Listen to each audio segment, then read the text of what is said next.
فاضل بریلوی رحمۃ اللہ علیہ فرماتے ہیں کہ قیامت میں منظر اس طرح کا ہوگا کہ نبی پاک ہمارے آگے آگے چلیں گے اور ہمیں اللہ کی رحمت کی خوشخبری سناتے جائیں گے، اور جب حضور یہ خوشخبریاں سنائیں گے تو حضور کے لبھائے مبارکہ سے پھول گریں گے اور ہم ان کو اٹھاتے جائیں گے۔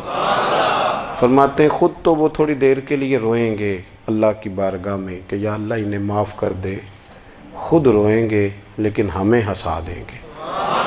پیش حق مجدہ شفاعت کا سناتے جائیں گے، آپ روتے جائیں گے پر ہم کو ہنساتے جائیں گے۔ اور باغ جنت میں محمد صلی اللہ تعالیٰ علیہ وسلم، باغ جنت میں محمد مسکراتے جائیں گے، پھول رحمت کے گریں گے ہم اٹھاتے جائیں گے۔ حشر تک ڈالیں گے ہم پیدائش مولا کی دھوم، اور مثل فارس نجد کے قلعے گراتے جائیں گے۔ اور کیا ذوق بیان کیا، فرمانے لگے خاک ہو جائیں عدو جل کر مگر ہم تو رضا، دم میں جب تک دم ہے ذکر ان کا سناتے جائیں۔ جب تک سانسوں کی ڈوری چل رہی ہے، دم میں جب تک دم ہے ذکر ان کا سناتے جائیں گے۔ اللہ تبارک و تعالیٰ نے ہمارے محبوب کریم علیہ السلام کو دنیا میں بھیجا تو فرمایا یا ایھا الناس قد جاءکم برہان من ربکم، اے لوگو تمہارے پاس تمہارے رب کی دلیل آ گئی ہے۔ اللہ تبارک و تعالیٰ نے محبوب پاک علیہ السلام کو سراپا دلیل بنا کے بھیجا۔ باقی انبیاء کرام علیہم السلام کے پاس بھی اپنی نبوت کے دلائل کے طور پر بے شمار معجزات تھے، اور حضور کریم علیہ السلام کے تو پورے وجود کو ہی اللہ نے معجزہ بنایا ہے۔ اور نبی پاک صلی اللہ تعالیٰ علیہ وآلہ وسلم کی نبوت کی دلیلیں، حضور کے رسالت کے مستحکم دلائل جگہ جگہ آپ کو ملیں گے۔ سب سے پہلی چیز تو یہ سمجھنے والی ہے کہ نبی پاک علیہ السلام نے جس چیز کو سب سے پہلے اپنی نبوت کی دلیل کے طور پر بیان فرمایا وہ حضور کا کردار ہے، سیرت ہے، عمل ہے، حضور کا لوگوں کے ساتھ رویہ ہے۔ نبی پاک علیہ السلام کی تبلیغ کے 3 دور ہیں۔ ایک تو حضور نے اپنے قول سے تبلیغ فرمائی ہے، وہ 40 سال کی عمر سے محبوب نے اعلان فرمایا اور تبلیغ کی۔ اور ایک نبی پاک صلی اللہ تعالیٰ علیہ وسلم بالواسطہ حضور کی تبلیغ ہے جو آج تک جاری ہے۔ امت کے علماء، مشائخ، مبلغین حضور کے دین کو آگے پھیلا رہے ہیں، تو دراصل یہ بھی تبلیغ رسول پاک علیہ السلام ہی کی تبلیغ۔ اور ایک حضور کی تبلیغ کا دور ہے، حضور کی پیدائش سے لے کر ولادت مبارکہ سے لے کر حضور علیہ السلام کے اعلان نبوت تک۔ اس دوران نبی پاک نے جو تبلیغ فرمائی ہے وہ اپنے کردار سے فرمائی ہے۔ عرب کا وہ معاشرہ جو بڑا میلا کچیلا گدلا ہو چکا تھا، جس کے اندر سراسر مادہ پرستی کا زور تھا، جس کے اندر لوگ انسانوں کی خرید و فروخت کرتے تھے، جس کے اندر بیٹیوں کو زندہ دفن کر دیتے تھے، جس کے اندر جو آدمی جتنا زیادہ مضبوط ہوتا تھا اتنا زیادہ لٹیرا بن جاتا تھا، اس معاشرے کے اندر رسول کریم علیہ السلام نے 40 سال گزارے، اور اس طرح گزارے کہ جو بیگانے بھی تھے وہ بھی کہا کرتے تھے یہ صادق ہیں، یہ امین ہیں۔ اور جب حضور نے اعلان نبوت کیا تو فرمایا، یہ قرآن مجید کے لفظ ہیں، فرمایا فَقَدْ لَبِثْتُ فِيكُمْ عُمَرًا مِّن قَبْلِهِ أَفَلَا تَعْقِلُونَ، میں تمہارے بیچ عمر کا ایک حصہ گزار چکا ہوں، تمہیں عقل نہیں ہے، شعور نہیں ہے۔ نبی کریم علیہ السلام نے اپنے کردار کو، اپنے عمل کو اپنی نبوت کی دلیل کے طور پر بیان فرمایا۔ وہ تو حضرت حلیمہ بھی فرماتی ہیں نا، جب میں نبی کریم علیہ السلام کو اپنے گھر لے گئی تو میرا اپنا بچہ بھی دودھ پیتا تھا، 2 میرے بیٹے ہو گئے، ایک میری یہ نسبی اولاد اور حضور میری رضائی اولاد۔ تو کہتی ہیں جب میں کریم محبوب علیہ السلام کو اپنے سینے سے لگاتی تھی تو حضور میرے ایک پستان سے دودھ پیتے تھے اور دوسرا اپنے بھائی کے لیے چھوڑ دیا کرتے تھے۔ یہاں سے رسول کریم علیہ السلام نے کردار کے ذریعے تبلیغ، اور پھر اعلان نبوت سے پہلے ایک تنظیم عرب کے جوانوں پر، عرب کے سرداروں پر مشتمل بنائی گئی، جس میں نبی کریم علیہ السلام نے بڑا حصہ لیا سرکار نے، اور بڑے اہم لوگوں کو شعور حضور نے عطا فرمائے، وہ اس جماعت کا فیصلہ تھا کہ ہم سارے جوان، سارے بڑے لوگ ملیں گے۔ یہ حضور کے اعلان نبوت سے پہلے کی بات ہے۔ ہم بڑے لوگ ملیں گے، کسی بڑے کو کسی چھوٹے پر ظلم نہیں کرنے دیں گے، کسی آدمی کو کسی غریب کا حق نہیں کھانے دیں گے۔ حضور علیہ السلام نے نا اپنی کردار سے، اپنے عمل سے، اور آپ کا جو عمل ہوتا ہے نا وہ اصل ہوتا ہے۔ ایک ہوتا ہے آپ کوئی بات کرتے ہیں اور ایک ہوتا ہے کہ آپ کوئی عمل کرتے ہیں۔ آپ جب عمل کرتے ہیں تو عمل کے ذریعے بھی لوگوں تک بات پہنچتی ہے کہ دراصل آپ کا اٹھنا بیٹھنا چلنا پھرنا کیا ہے۔ میرے رسول کریم علیہ الصلاۃ والسلام کا اٹھنا بھی ایک نبی کا، بیٹھنا بھی ایک نبی کا، بات کرنا بھی ایک نبی کا، معاملات زندگی کرنا بھی ایک نبی کا، لین دین کرنا بھی ایک نبی کا۔ ایک شخص کہتے ہیں میں نے اعلان نبوت سے پہلے حضور علیہ السلام سے کوئی چیز خریدی تھی اور میں نے عرض کیا تھا آپ یہاں تشریف رکھیں، میں پیسے لے کے آتا ہوں۔ میں 3 دن کے بعد آیا۔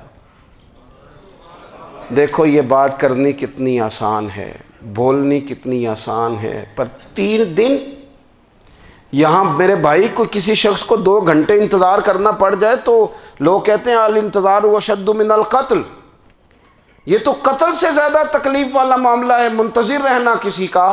کہتے 3 دن کے بعد میں آیا تو میرے رسول کریم وہیں تشریف فرمایا، بس اتنا فرمایا یار تم نے مجھے بڑی تکلیف میں ڈال دیا، 3 دن ہو گئے یہاں رکے ہوئے۔ تو حضور نے اپنے کردار کو، اپنے عمل کو، اپنے معاملات کو سب سے پہلے اپنی نبوت کی دلیل کے طور پر پیش کیا۔ کسی نے کیا خوب کہا تھا کہ جو تیری جان کے دشمن ہیں وہ بھی کہتے ہیں، وہ جو تیری جان کے دشمن ہیں، بظاہر تو آئے ہیں نا ہجرت کی رات جان لے لے، لیکن امانتیں حضور کے گھر میں رکھی ہوئی ہیں، امانتیں کاشانہ نور پہ پڑی ہیں۔ وہ جو تیری جان کے دشمن ہیں وہ بھی کہتے ہیں کہ امین تو ہے اور صداقت کی آبرو تو ہے، امین بھی تو ہے، صداقت کی آبرو تو ہے۔ تو پہلے کردار، پھر دوسری بات، اللہ تعالیٰ نے اپنے محبوب علیہ الصلاۃ والسلام کو اپنا مطلق نائب بنا کر، اپنا محبوب اعظم بنا کر، ویسے ہی سارے انسانوں کے بارے میں کہا وَإِذْ قَالَ رَبُّكَ لِلْمَلَائِكَةِ إِنِّي جَاعِلٌ فِي الْأَرْضِ خلیفہ، میں زمین میں اپنا نائب بنانے والا ہوں۔ لیکن حضور علیہ السلام تو محبوب ہے نا، حضور کی نیابت تو محبوبیت کے درجے پر فائز ہے۔ تو رسول پاک کو رب کریم نے اس طرح کا بنا کے بھیجا کہ حضرت عبداللہ ابن رواحہ رضی اللہ تعالیٰ عنہ بیان فرماتے ہیں کہ اگر حضور کوئی معجزہ نہ بھی دکھاتے، نبی کریم علیہ السلام سے کوئی اعجاز لوگ نہ بھی دیکھتے، تو محبوب کا تو چہرہ ہی اس طرح کا تھا، لوگوں نے دیکھتے جانا تھا اور کلمہ پڑھتے جانا تھا۔ لیکن باوجود اس کے میرے رسول پاک کا اعجاز یہ ہے، کمال یہ ہے کہ حضور کبھی اشارہ کر دیں تو چاند 2 ٹکڑے ہو جائے، کبھی دعا مانگ دیں تو ڈوبا ہوا سورج واپس آ جائے، کبھی محبوب گزرنے لگیں تو پتھر آپ پر سلام پڑے، کبھی حضور پہاڑ پر چڑھ جائیں تو پہاڑ وجد میں آ کر جھومنے لگیں، محبوب کا کبھی نماز پڑھاتے ارادہ بن جائے تو اللہ تعالیٰ قبلے کا رخ ہی تبدیل فرما دے۔ کیا خوبصورت سوچ ہے اور کیا نظریہ دیتے ہیں بریلی کے امام۔ فرماتے ہیں اجابت کا جوڑا عنایت کا صحرا، دلہن بن کے نکلی دعائے محمد، اور اجابت نے جھک کر گلے سے لگایا بڑی ناز سے جب دعائے محمد۔ دیکھو خدا کی رضا چاہتے ہیں دو عالم، خدا چاہتا ہے رضائے محمد صلی اللہ تعالی علیہ وسلم۔ اور ایک مقام پہ فرماتے ہیں نائب دست قدرت پہ لاکھوں سلام، نائب دست قدرت پہ لاکھوں سلام۔ تو اللہ تعالیٰ نے نبی پاک صلی اللہ تعالی علیہ وسلم کو جو اعجاز۔ پھر ایک اور بات، حضور امی ہیں، دنیا میں آ کر محبوب نے کسی سے پڑھا ہی نہیں۔ میرے محبوب نے جتنا پڑھا ہے رب کریم سے ہی پڑھا ہے۔ الرحمن علم القرآن خلق الانسان، رحمان نے قرآن سکھایا پھر انسان بنایا۔ اللہ تبارک و تعالیٰ کی بارگاہ کرم سے حضور نے لیا۔ رسول کریم امی ہیں، یہ بھی حضور کی نبوت پر ایک بڑی دلیل۔ دیکھو ایک ہوتا ہے کوئی آدمی بچپن سے کسی چیز سے شغف رکھے اور جب اس کی عمر بڑی ہو جائے تو کہتے ہیں اس کا تجربہ بڑا ہو گیا ہے، یہ پہلے کچھ شعر کہتا تھا، کوئی ادبی جملہ کہتا تھا، تو اب اس کی یہ کام کرتے کرتے عمر بڑی ہو گئی ہے تو رسوخ حاصل ہو گیا۔ 40 سال کی عمر مبارک تک نبی کریم نے ایک شعر بھی نہیں کہا۔ حضور علیہ السلام نے کبھی کوئی ایسی بات، ویسے تو حضور کی ہر بات حکمت والی، لیکن جس کو عرب کے لوگ اپنے لہجے میں شاعری یا اپنے لہجے میں ادب کہتے تھے، وہ حضور نے بیان نہیں فرمایا۔ لیکن جب 40 سال کی عمر میں اعلان نبوت کیا تو پھر بڑے بڑے فصیح و بلیغ، بڑے بڑے سیانے طفیل بن عمر کہتے ہیں کہ اس شخص کو بھی میں نے دیکھا جسے بڑا ناز تھا اپنی فصاحت اور بلاغت پر، اور جب وہ حضور کے پاس آیا اور اس نے آ کے کچھ باتیں کی تو محبوب خاموشی سے سنتے رہے، اور جب وہ چپ کر گیا تو میرے کریم نے صرف سورہ فاتحہ پڑھی۔ کبھی اٹھتا تھا، کبھی بیٹھتا تھا، کبھی غور کرتا تھا، کبھی دائیں جاتا تھا، کبھی بائیں جاتا تھا، پھر کہنے لگا بتاؤ نا کلام کس کا ہے؟ فرمایا اس رب کا، اس رب کا، اس رب کا جس کا میں رسول بن کے آیا ہوں۔ نبی کریم صلی اللہ تعالیٰ علیہ وسلم امی ہیں، لیکن حضور نے کائنات کے رازوں سے پردے ہٹا دیے، نبی کریم نے جینے کے سلیقے بتا دیے، حضور نے ہر شخص کو اس کے مقصد حیات سے آگاہ کر دیا۔ نبی کریم علیہ السلام نے وہ فلسفہ حیات بیان کیا کہ لوگوں کو صرف جینے میں ہی مزہ نہیں آیا، مرنے میں بھی مزہ آنے لگا۔ لوگ آگے بڑھ بڑھ کے جانیں پیش کرنے لگے، اپنی اولادیں قربان کر، جو فلسفیوں سے کھل نہ سکا اور نکتہ وروں سے حل نہ ہوا، وہ راز ایک طیبہ والے نے بتلا دیا چند اشاروں میں۔ محبوب کریم امی ہیں، لیکن حضور نے اس طرح دنیا کو سکھایا، اس طرح دنیا کو پڑھایا، اس طرح حضور نے علم کے چراغ اور دیپ روشن کیے کہ قیامت تک جسے روشنی ملے گی نا، اسے صرف دروازہ مصطفیٰ سے ملے گی، اسے رسول کریم علیہ السلام کے در دولت سے ملے۔ کچھ لوگوں نے کہا کہ یہ اپنے پاس سے آیات بنا کے لاتے ہیں، اپنے گھر میں بیٹھ کے دعوے کر لینا تو کوئی مشکل کام نہیں نہ ہوتا، سارے لوگ ہی کر لیتے ہیں۔ بلکہ وہ ہمارے ایک بزرگ کہا کرتے تھے، خیالی پلاؤ پکائیے ٹکی ہو کدے بھی کاٹ نہ پائیے، کیونکہ کون سا پیسوں کا ڈالنا ہے، زیادہ ڈالیں آپ، اور زیادہ ڈالیں۔ بہت سارے لوگ ہیں آج بھی، کچھ لبرل ہیں بیچارے، کچھ دین بیزار طبقہ ہے، وہ کہتے ہیں جناب ہمیں تو جدید باتیں بتائیں، ہمیں تو نئے اسلوب کے مطابق لے کے چلے، ہمیں تو او بھائی سن، میرے نبی پاک علیہ السلام نے فرمایا میرا قرآن کبھی پرانا نہیں ہوگا، اسے پڑھ کے دیکھ، اس کی جدت کا حسن دیکھ، یہ تو کھلا ہوا باغ ہے، تو ایک دفعہ اس کے قریب آئے گا تو خوشبو ملے گی، دوسری دفعہ آئے گا تو اس سے زیادہ تازی ملے گی، ایک دفعہ پھل کھائے گا تو مزیدار ہوگا اور دوسرا کھائے گا، ہو سکتا ہے شکل ملتی جلتی ہو لیکن ذائقہ بڑا نرالا ہوگا۔ تو تو صحیح نا، جب کچھ لوگوں نے کہا یہ خود سے بنا کے آیات لاتے ہیں تو فرمایا وَإِن كُنتُمْ فِي رَيْبٍ مِّمَّا نَزَّلْنَا عَلَىٰ عَبْدِنَا فَأْتُوا بِسُورَةٍ مِّن مِّثْلِهِ، اگر تمہیں کوئی شک ہے اس میں جو ہم نے اپنے بندہ خاص میں نازل کیا ہے تو تم بھی اس جیسی ایک آیت بنا کے لاؤ۔ اور چلو چیلنج کھلا ہی دے دیا، فرما وَادْعُوا شُهَدَاءَكُم مِّن دُونِ اللَّهِ، اللہ اور اللہ والوں کو چھوڑ دو، تفسیری ترجمہ عرض کر رہا ہوں، یعنی صحابہ کو چھوڑ دو، حضور کے ماننے والوں کو چھوڑ دو، باقی ساری دنیا کے کافر اکٹھے ہو جاؤ، ایک آیت بس قرآن جیسی لے کے آؤ، ایک آیت لے کے آؤ، ان کنتم صادقین، اگر تم سچے ہو۔ جوانوں سنو،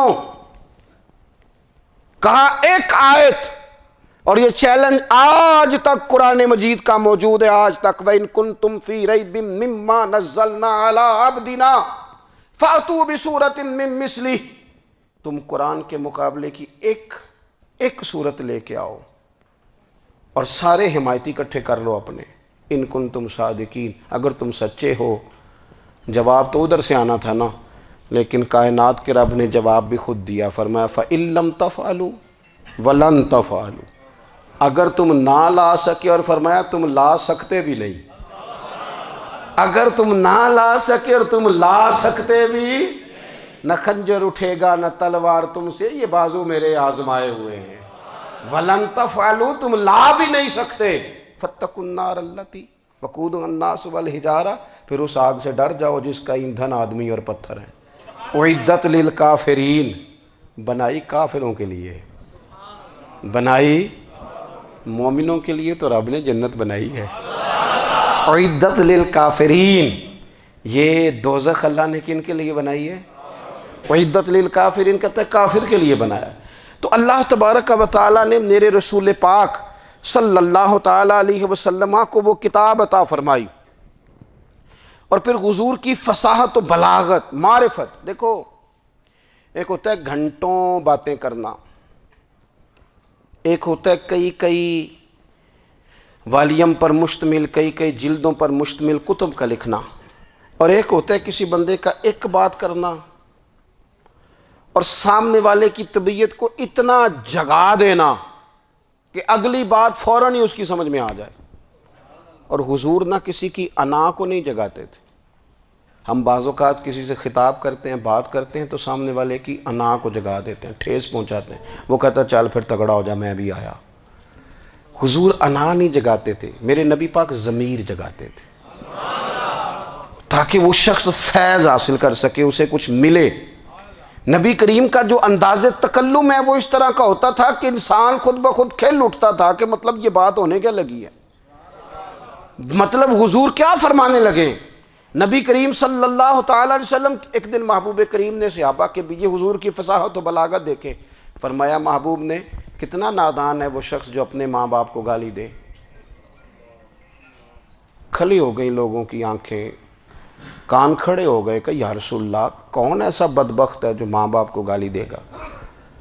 اب جب سوالات ذہنی سطح پر پوری طور پر ابھر گئے نا، تو اب رسول کریم نے بات سمجھائی۔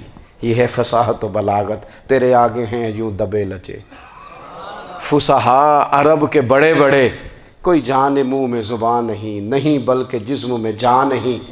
یا رسول اللہ کون ایسا نالائق ہے جو ماں باپ کو گالی دے؟ اب جب ذہنی سطح یہاں تک ابھر آئی تو اب حضور نے سمجھایا، فرمایا جب تم کسی کے ماں باپ کو گالی دو گے نا تو وہ بھی تو جواب میں تمہارے ماں باپ کو دے گا نا، تو فی نفس ہی یہ تم نے خود ظلم کیا ہے اپنے ماں باپ پر۔ کیوں تم نے ایسا لہجہ اختیار کیا کہ جس سے سامنے والے کی انا جاگ جائے اور وہ تمہارے مقابلے میں آ کر کے کھڑا ہو جائے؟ کیوں تم نے اس طرح کے انداز اختیار کیے کہ جس سے سامنے والا بھی سارے پنجے کھڑے کر کے باہر نکل آئے اور کہے آ جاؤ پھر میں بھی میدان میں حاضر ہوں؟ رسول کریم کی فصاحت، بلاغت دیکھیں نا، حضور 2-4 جملوں میں ساری بات سمجھا جاتے ہیں۔ ایک حدیث پاک اگر ہماری سمجھ میں آ جائے، ایک روایت نبی پاک صلی اللہ تعالیٰ علیہ وسلم نے فرمایا خوبصورت مسلمان وہ ہے جو بے مقصد باتوں کو چھوڑ دے۔ لو اس سے پوری زندگی سجائی جا سکتی ہے، ایک جملے سے پوری زندگی سواری جا سکتی ہے، کوئی لمبی چوڑی باتوں میں جانے کی ضرورت نہیں۔ کہا خوبصورت مسلمان یہ ہے جو بے مقصد باتوں کو چھوڑ دے، لا یعنی باتوں کو، کیا کہتے ہیں ہمارے دیہات کے لوگ، جڑے پنڈ جانا نہیں ادھر راہ پوچھنے دی۔ لیکن آج کل لوگ باز آندے، یعنی جس بات کا بالکل تعلق نہیں نا وہ بات بھی کرتے جاتے ہیں، جس کا شعبہ ہی نہیں وہ بھی چھلانگ لگا کے اس میں آ جاتا ہے۔ ہم اپنا وقت ضائع کرتے ہیں، اپنی صلاحیتیں ضائع کرتے ہیں، اپنا نقصان کرتے ہیں۔ ہم اپنا کام صحیح کر کے نہیں کرتے اور دوسری ساری دنیا کو ٹھیک کرنا چاہتے ہیں۔ او بھائی آپ جس جگہ جس شعبے سے تعلق رکھتے ہیں آپ اپنے معاملات میں مضبوطی پیدا کریں۔ حضور نے اپنی فصاحت کے ساتھ، بلاغت کے ساتھ لوگوں کو قائل کیا، اور قرآن مجید کی تاثیر کا یہ اثر میرے کریم رسول نے دکھایا کہ رات کو جب حضور بیٹھ کے قرآن پاک پڑھتے تھے نا، جب یاسین والے نبی خود یاسین کی تلاوت کریں، جب طٰہٰ والے محبوب خود طٰہٰ کی تلاوت کریں، غور کرو نا جب مدثر والے محبوب خود ان جملوں کو ادا کریں، یعنی جن کے بارے میں آیت آئی ہے جب وہی یہ آیت پڑھیں کہ اِنَّا أَعْطَيْنَاكَ الْكَوْثَرَ، یعنی جن کا ذکر ہو رہا ہے جب وہ یہ بات کریں کہ یا ایھا النبی انا ارسلناک شاہدا ومبشرا ونذیرا لتؤمنوا باللہ ورسولہ وتعزروہ وتوقروہ وتسبحوہ بکرۃ واصیلا، جن کے بارے میں آیت آئی ہے جب وہ یہ کہہ رہے ہوں کہ ورفعنا لک ذکرک، جب وہ کہہ رہے ہوں والضحیٰ واللیل اذا سجا، ذرا اس کیفیت کو دیکھیں جب محبوب خود پڑھ رہے ہوں، اور جو حضور پر آئی ہیں اس کا ذائقہ، اس کا لطف، اس کا انداز بھلا کیا ہوگا۔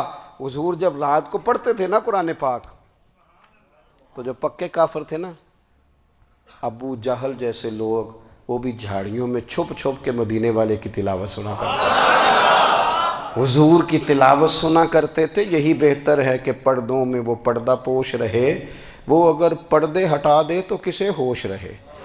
رسول کریم علیہ السلام کی تلاوت کا سننا، قریب جانا، یہ اعجاز ہے۔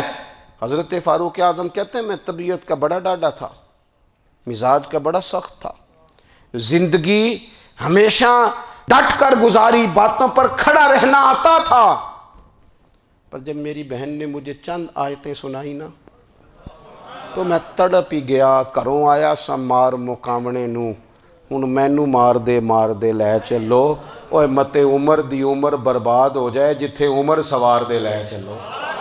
یہ اعجاز ہے رسول کریم صلی اللہ تعالیٰ علیہ وسلم پر نازل ہونے والی کتاب کا۔ پھر حضور نے خبریں دی، نبی پاک نے خبریں دی۔ حضور نے فرمایا روم فتح ہوگا، وہ ہوا۔ نبی کریم علیہ السلام نے فرمایا شام فتح ہوگا، تو شام فتح ہوا۔ فرمایا ایران فتح ہوگا، تو ایران فتح ہوا۔ سراقہ بن مالک کہتے ہیں ایک گاؤں پر بھی مسلمانوں کی حکومت نہیں تھی، ایک گاؤں پر۔ حضور مکہ مکرمہ سے نکل رہے تھے، مدینہ طیبہ تشریف لے جا رہے تھے، ابھی راستے میں تھے، میں 100 سرخ اونٹوں کے لالچ میں معاذ اللہ حضور کو گرفتار کرنے پہنچ گیا۔ محبوب نے حکم دیا، حضور کا معجزہ میں نے آنکھوں سے دیکھا، میرا گھوڑا زمین میں دھستا چلا گیا، میں نے معافی مانگی، حضور نے معاف کر دیا۔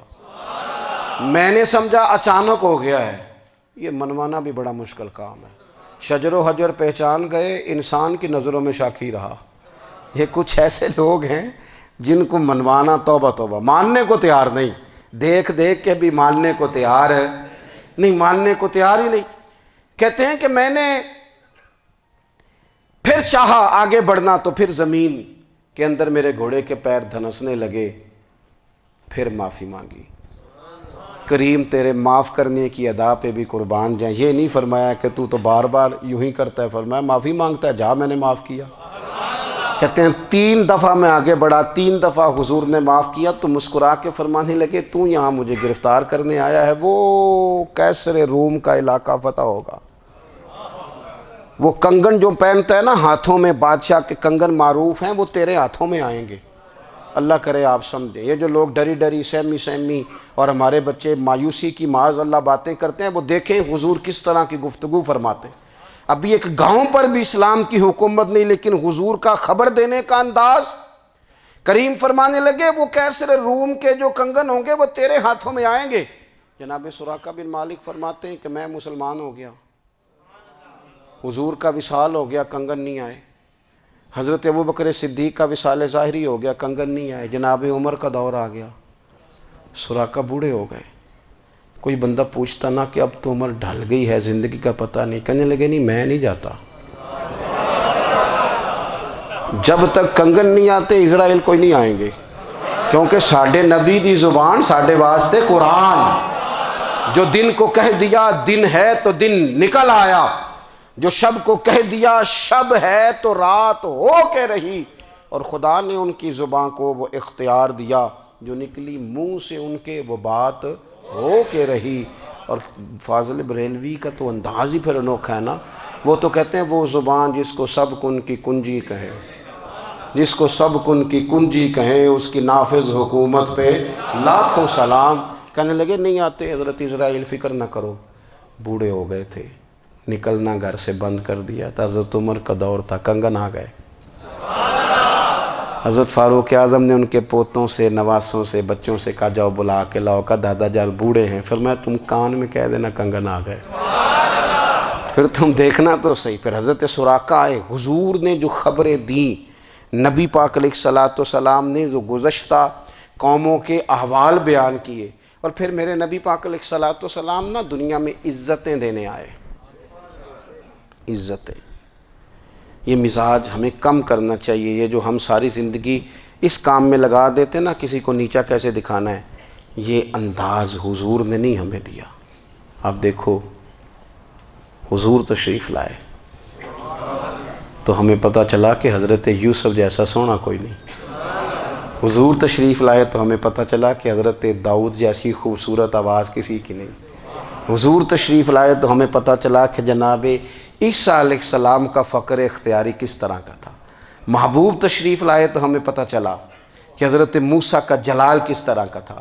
یہ تو حضور آئے تو نبی پاک علیہ السلام نے اس کی بھی عظمت بیان کی، اس کی بھی شان بیان کی، حضور نے بتایا کہ ابو بکر صدیق کی شان کیا ہے، فاروق اعظم کا مرتبہ کیا ہے، عثمان غنی کی حیا کیا ہے، مولا علی کی شجاعت کیا ہے، اہل بیت نبوت کی عظمت کیا ہے۔ حضور آئے عزتیں دینے، ماں کو عزت دی مدینے والے رسول نے، کہا جس کا باپ راضی ہو گیا اس کا رب راضی ہو گیا، فرمایا جو 2 بیٹیاں 3 بیٹیاں 4 بیٹی بہنیں یا 1 بیٹی یا بہن بیاہ کے آ گیا نا، اس طرح میری 2 انگلیاں جڑی ہوئی ہیں میرے ساتھ جڑ کے جنت میں جائے گا۔ رسول کریم صلی اللہ تعالی وسلم نے عزت دی، حضور عزتیں دینے، کوئی اعزاز نہیں، ان پڑھ بندہ ہے، سادہ ہے، غریب ہے، مزدوری کرتا ہے، ہاتھوں پہ چھالے، یا رسول اللہ اس کا بھی کوئی اعزاز ہے؟ قربان جائیں، میرے کریم نے عزت دی، فرمایا محنت کر کے روزی کمانے والا تو اللہ کا دوست ہے،